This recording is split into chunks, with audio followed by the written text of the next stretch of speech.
Willkommen zu Grammatik mit Herrn Schwab. Today we're talking about how to say you in German. In language classes, we often refer to first person, second person, and third person when we're talking about pronouns and verbs. First person is when you're talking about yourself, I or we. Second person is when you're speaking to someone, you. And third person is when you're speaking about someone, he, she, it, or they. In English, the second person pronoun is you for both singular and plural. You can be used for speaking with one person. Fred, what are you doing?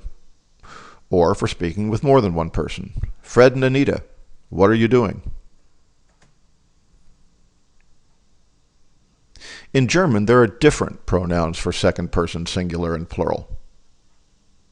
If we're speaking with one person, the pronoun is du.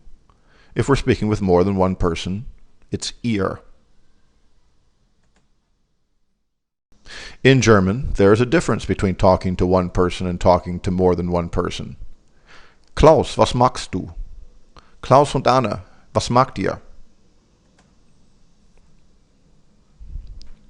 Not only are there different pronouns, the verb forms are different as well.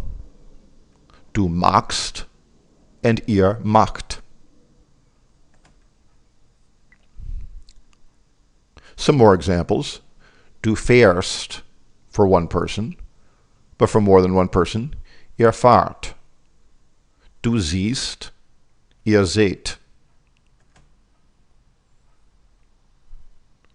Du bist, ihr seid. Du weißt, ihr wisst. Commands are different too, depending on whether they are meant for one person or for more than one. If we're speaking to one person, du, hilf mir, komm mit, sei nicht böse, ruf mich an, schlaf gut. If we're speaking to more than one person, ihr, helft mir, kommt mit, seid nicht böse, ruft mich an, schlaft gut. There are singular and plural possessive forms. For one person, wo ist dein Haus? Wie groß ist deine Familie? Ich habe deinen Bruder gesehen. Wie geht es deiner Schwester? For speaking with more than one person, wo ist euer Haus? Wie groß ist eure Familie? Ich habe euren Bruder gesehen. Wie geht es eurer Schwester? The forms for accusative and dative pronouns show singular and plural as well.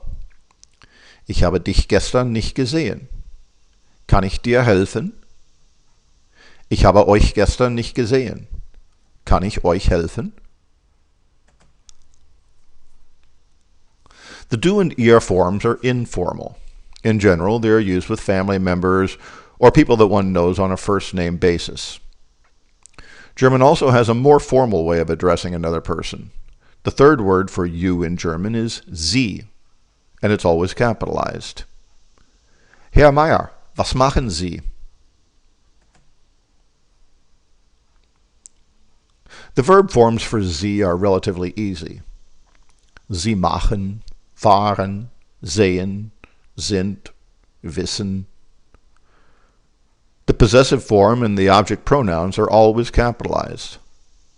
Wo ist Ihr Haus? Ich habe Sie gesehen. Wie geht es Ihnen?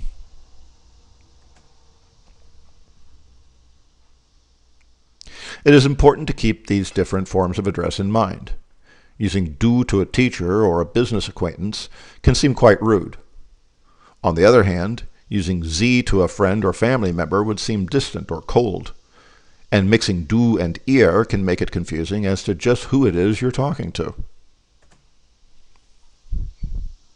One more note.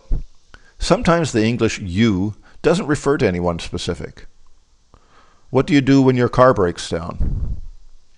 It is synonymous with one. What does one do when one's car breaks down? In this case, German uses the pronoun man and the possessive sein. Was macht man, wenn sein Auto kaputt ist?